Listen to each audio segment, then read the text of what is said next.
Job chapter 28. Surely there is a mine for silver, and a place for gold that they refine.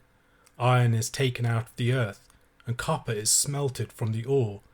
Man puts an end to darkness, and searches out to the farthest limit the ore in gloom and deep darkness. He opens shafts in a valley away from where anyone lives. They are forgotten by travellers. They hang in the air far away from mankind. They swing to and fro. As for the earth, out of it comes bread, but underneath it is turned up as by fire. Its stones are the place of sapphires, and it has dust of gold. That path no bird of prey knows, and the falcon's eye has not seen it. The proud beasts have not trodden it, the lion has not passed over it. Man puts his hand to the flinty rock, and overturns mountains by the roots. He cuts out channels in the rocks, and his eye sees every precious thing.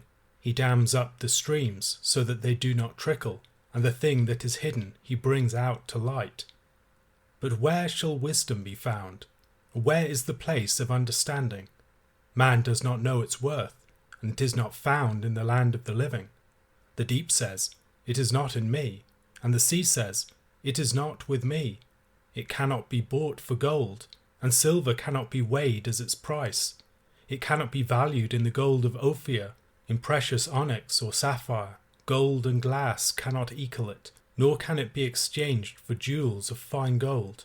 No mention shall be made of coral or of crystal. The price of wisdom is above pearls. The topaz of Ethiopia cannot equal it, nor can it be valued in pure gold. From where, then, does wisdom come? And where is the place of understanding?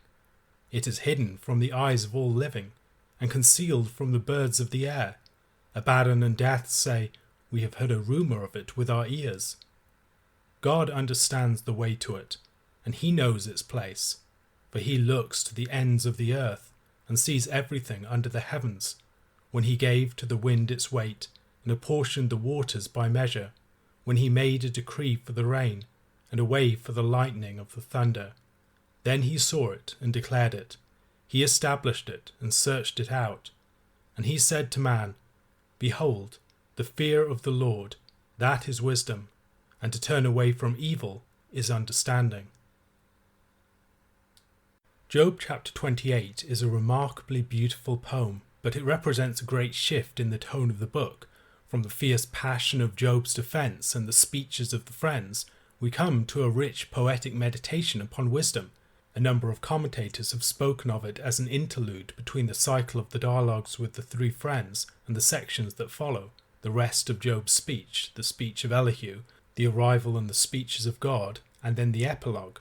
There was another interlude back in chapter 3 in Job's cursing of the day of his birth, but this poem doesn't just represent a shift in the tone, it also seems to be a shift in the subject matter.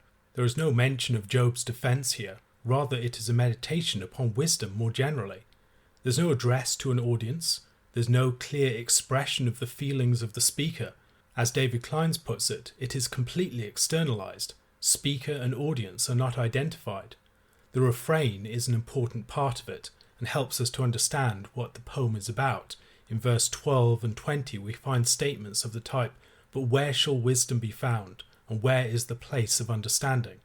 It moves towards the final verse, which is, as Kleins calls it, the Nodal Verse. It's the revelation that answers the great question of the chapter. And he said to man, "Behold, the fear of the Lord, that is wisdom, and to turn away from evil is understanding." The general scholarly opinion holds that this poem is not the words of Job. Many attribute it to the voice of the narrator of the book. It's the sort of calm eye of the storm. It encourages the reader temporarily to stand back and reflect upon the deeper themes of the book. What is this all about? When you step back from the immediacy of the drama, what is the message of the book of Job? Kleins makes the case that the speech here is from Elihu. It's the conclusion, he argues, to Elihu's fourth speech. He raises the possibility that the order of the strips of the scroll of the book of Job were accidentally disordered in the process of transmission.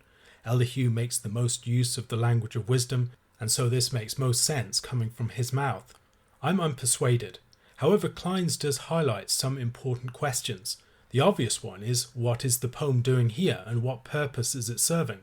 one could call it an interlude, but why would we have such an interlude at this particular juncture? Also, what is this question of where wisdom is to be found doing in the book of Job more generally? What does it have to do with the material that surrounds it, with the interests of Job, his friends, and Elihu? What does it have to do with the broader message of the text? Why would Job, for instance, be asking this question at this particular juncture?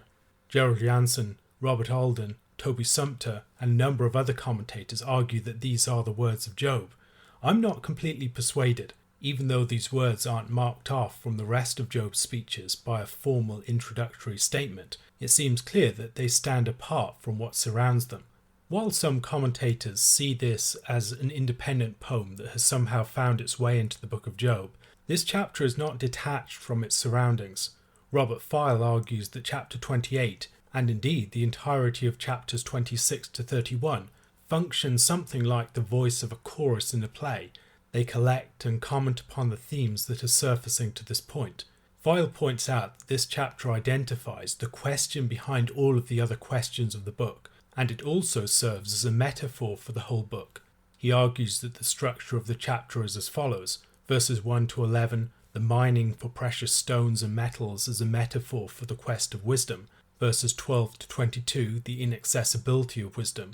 Verses 23 to 28, wisdom and creation. The mine, he argues, can be seen as an image of Job's suffering to this point. It isn't detached from the preceding and the following chapters. In particular, it anticipates much of the creation imagery of God's speech that will come later.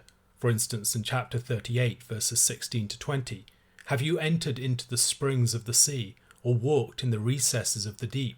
Have the gates of death been revealed to you, or have you seen the gates of deep darkness? Have you comprehended the expanse of the earth? Declare if you know all this. Where is the way to the dwelling of light, and where is the place of darkness, that you may take it to its territory, and that you may discern the paths to its home?" Reading through this chapter, we might also think of the way that it connects to some of the images that Job has used of his own suffering. He has often referred to images of Sheol and the underworld. This might fit well with the imagery of mining in the depths of the earth. We might also think of the way that he has described himself as gold to be tested in chapter 23, verse 10. "But he knows the way that I take. When he has tried me, I shall come out as gold." In verse 1 of chapter 28, "Surely there is a mine for silver and a place for gold that they refine." This suggests to the reader, I believe, a pregnant analogy between Job and his sufferings and the mining in the depths of the earth. Job is experiencing something of the depths of human experience. He's descending into the gloom of human suffering, seeking if he can mine there for wisdom. The poem concerning wisdom does not tell us at the outset what its theme is. Rather, the speaker gives a description of the processes by which men seek for items of immense value, like silver, gold, and precious stones. Discovery of these items requires a descent into the depths, away from human habitation, into the darkness, the silence, and solitude. It is a place of danger and peril, a place where only the bravest will venture. The quest for these precious stones and metals sets man apart from the animals. The birds and the beasts do not enter these subterranean vaults. The lengthy description of the processes of mining and seeking out precious stones and jewels might make the reader wonder what the point of all of this is. What is this analogy about? In verse 12 it is revealed to us, "But where shall wisdom be found, and where is the place of understanding?" Wisdom, it appears, is inaccessible. It cannot be found in the land of the living. Question concerning its location, the vast deep, and the great sea, both deny that it is in them. If it can't be located by mining, nor can it be purchased with the great treasures that man possesses, a valuation cannot be placed upon it. There is nothing of like worth that could be exchanged for it. All of these are similar images to those we find in the book of Proverbs, in chapter 2, verses 3 to 5 of Proverbs. "Yes, if you call out for insight and raise your voice for understanding, if you seek it like silver and search for it as for hidden treasures, then you will understand the fear of the Lord and find the knowledge of God." Chapter 3, verses 13 to 15. "Blessed is the one who finds wisdom, and the one who gets understanding. For the gain from her is better than gain from silver, and her profit better than gold. She is more precious than jewels, and nothing you desire can compare with her." chapter 16 verse 16, how much better to get wisdom than gold. To get understanding is to be chosen rather than silver. Verse 20 repeats the key theme question, from where then does wisdom come, and where is the place of understanding? Once again, it cannot be found by the living. Previously we were told that it is not found in the land of the living, and here we are told in verse 21 that it is hidden from the eyes of all living. The deep and the sea were interrogated concerning its location back in verse 14, and now it's Abaddon and death, the deeper depths. They've heard a rumour, but they've nothing more than that to give. So where is wisdom to be found? Verses 23 to 28 give us the answer. God is the one who knows the way to wisdom. This might seem strange to us. God is the one who has wisdom. God is the source of wisdom. Why would it speak about God knowing the way to it and knowing its place? Janssen suggests that the answer is found in part in the fact that wisdom is found in act, and God's act of creation is the place where wisdom is to be found. In verses 24 to 27, this act of creation is recounted in various of its aspects. The focus is upon God's power and his ordering of the creation. The creation itself is the product of divine wisdom, but it does not contain the wisdom by which it was created. The wisdom is found in the creative act, not the creation in and of itself. So what then should a human response to wisdom be? Verse 28 has an expression that should be familiar from many other passages in the wisdom material. We find this in Psalm 111 verse 10. The fear of the Lord is the beginning of wisdom. All who practice it have a good understanding. In Proverbs chapter 1 verse 7, the fear of the Lord is the beginning of knowledge. Fools despise wisdom and instruction. In Proverbs chapter 9 verse 10, the fear of the Lord is the beginning of wisdom, and the knowledge of the Holy One is insight. Just as in Psalm 111 or in the book of Proverbs, the statement here concerning the fear of the Lord is absolutely fundamental. It expresses the core truth that should probably be seen to be at the very heart of the message of the book of Job. A further indication of this fact can be seen in the way that it is filled out in the expression to turn away from evil is understanding.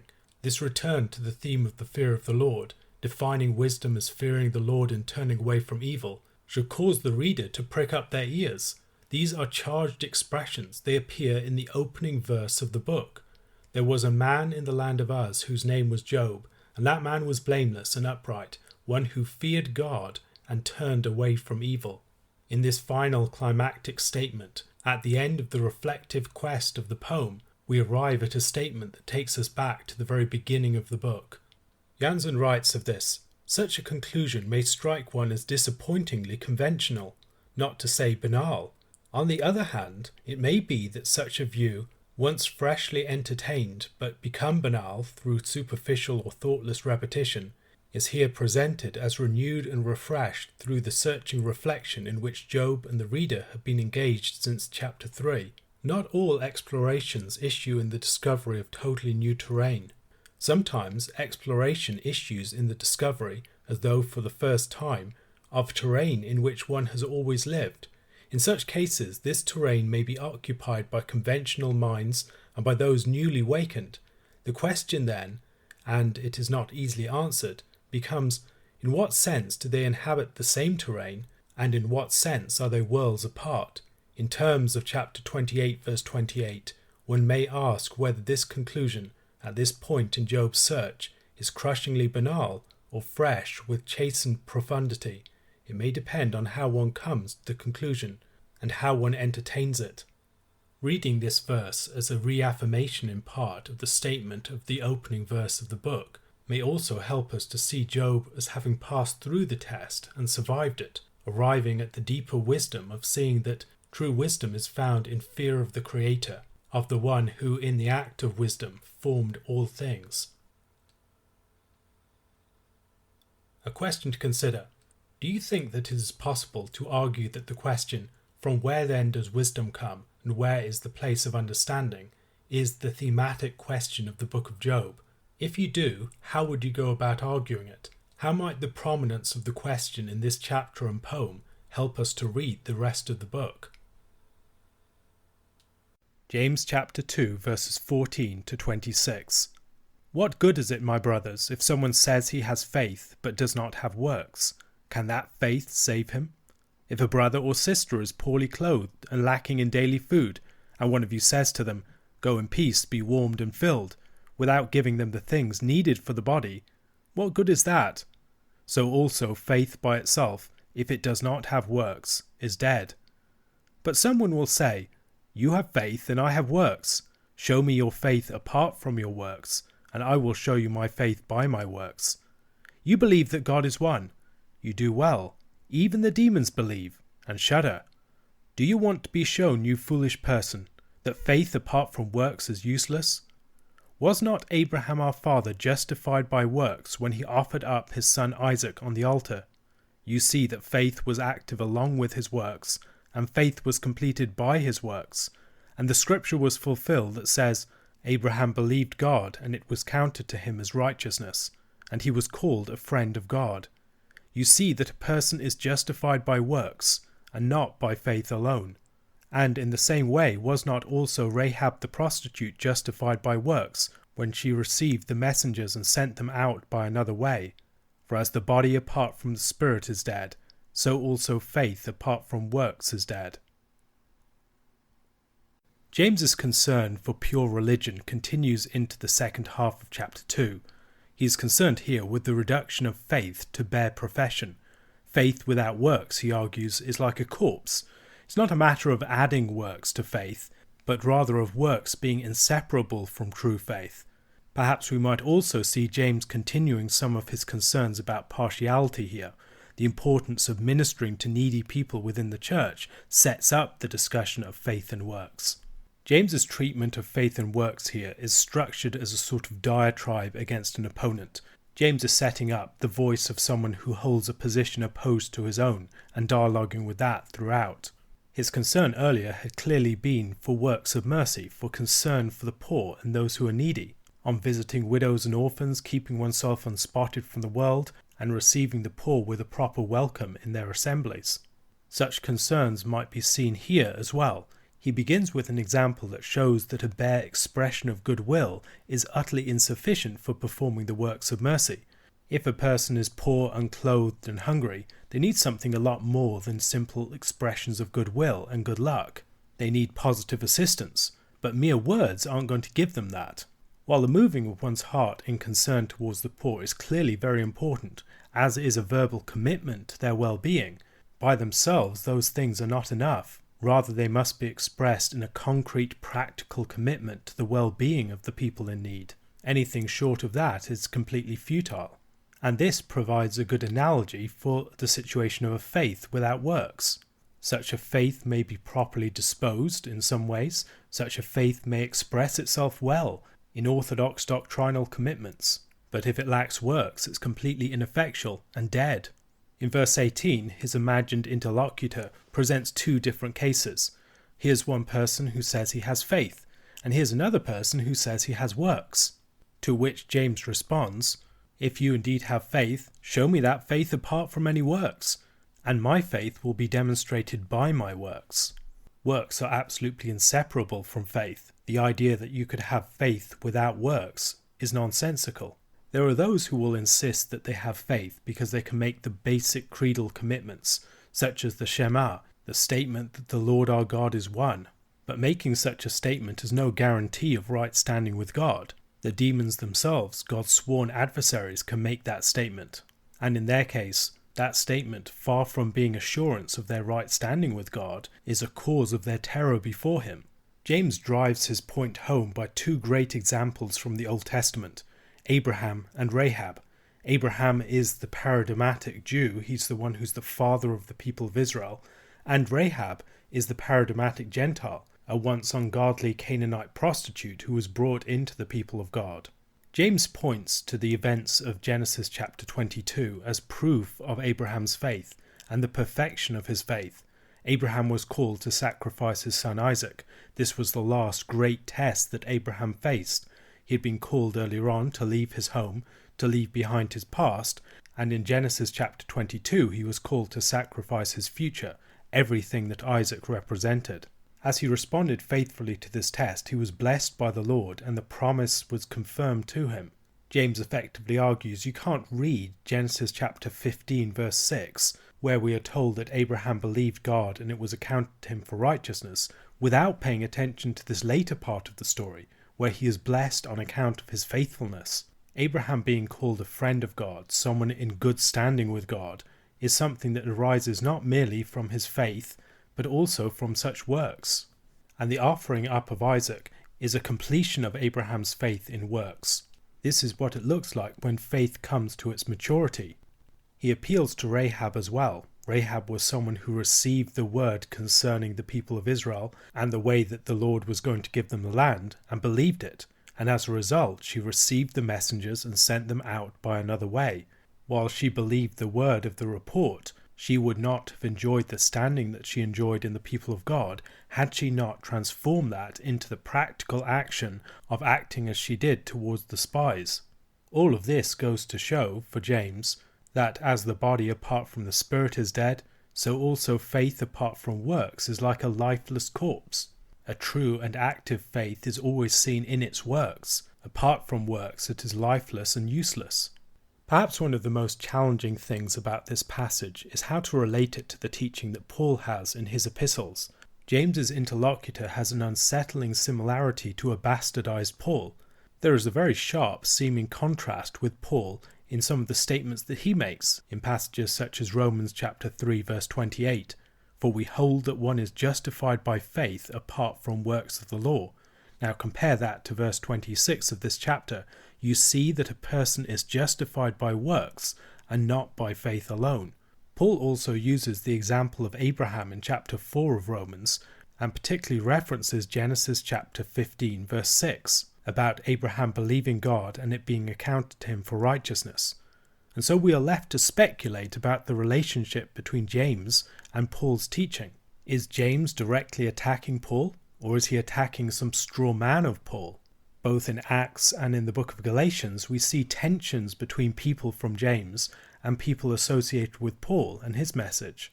Considering that by the admission of the Apostle Peter and others, Paul's teaching was difficult to understand, and the fact that there were many teachers going around associated with people like James or Paul who seemed to have a slightly garbled notion of what they were teaching, it might be most likely that James is responding to someone who has taken on some elements of Paul's teaching and has developed it in quite an erroneous direction.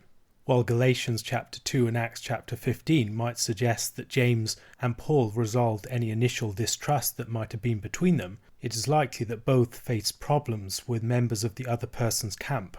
To understand how to relate the two, it's important to stand back and to consider how they are using their terms and the more specific concerns that they have. When Paul talks about works, for instance, he is generally talking about works of the law, works that are associated with the Torah that separate Israel from the Gentiles, marking them out as the people of God. For instance, in Romans chapter 3 verse 28, the statement is that one is justified by faith apart from works of the law. The words "of the law" there really matter as a qualification of what he means by works. A further thing to consider is the way that Paul is particularly concerned about how one gets standing in the people of God, most particularly how Gentiles enter in the first place. In this context, where he focuses upon faith and rules out works, he is especially focusing upon the fact that Gentiles get into the people of God apart from circumcision, the dietary requirements, and other things that would mark out the Jews as Jews. Rather, they are accepted as Gentiles through faith, on the basis of the achievement of Christ. James, however, is concerned less with the question of first entry into the people of God, and more with the way in which faith works itself out. Faith is perfected or completed by works. Faith, a wholehearted trust in God that does not express itself in transformed practice, is not really a faith at all. One of the things that Paul is most concerned that we see is that the efficacy of faith for salvation is not situated in its own power to work, so much as in its response to God's promise, its grasping on to something outside of itself. However, James's concern is to show that faith in its proper nature will be expressed in works. There's no such thing as a workless faith. As we look further in the teaching of Paul, it should be clear that he holds much the same thing as James. In passages such as Romans chapter 2, he speaks about a final judgment according to works, and he means it. On the last day, we will be blessed or we will be condemned on the basis of our works.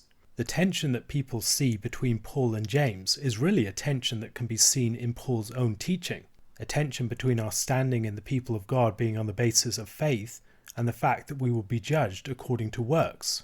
Of course, this tension is just an apparent one. The solution is found in the teaching of James here. The solution is that faith is active along with our works, and faith is completed by our works. This is not a teaching that works are a different sort of thing that need to be added to faith to make faith effective. Rather, the point is that faith by its very nature will produce works, and that as faith grows to maturity, works will be an expression of that maturity. On the last day, when we are judged according to works, our works will be a manifestation and evidence of our faith. Those works in and of themselves are not things that set us right with God. Rather, what makes those works effective is the fact that faith is active in them. Those works are the fruit of an active faith. Recognizing all of this then, we need see no irresolvable contradiction between Paul and James. Rather, they are making different sorts of points in contrasting yet compatible ways. A question to consider. Reading the work of Paul, it seems that he is primarily focused on the question of entry and justification by faith as the fundamental declaration that we are members of the people of God, a declaration made not on the basis of works, whether works of the flesh or even works of an active faith. When we first come to God, we have nothing to show for ourselves. However, James's attention seems to be later on in time, not the initial entry, but what happens to true faith as we grow and mature, and how God's justification or vindication of us can be according to the practical faithfulness that is the unavoidable outworking of true faith. How can reading James and Paul together give us a fuller understanding of what faith and justification mean?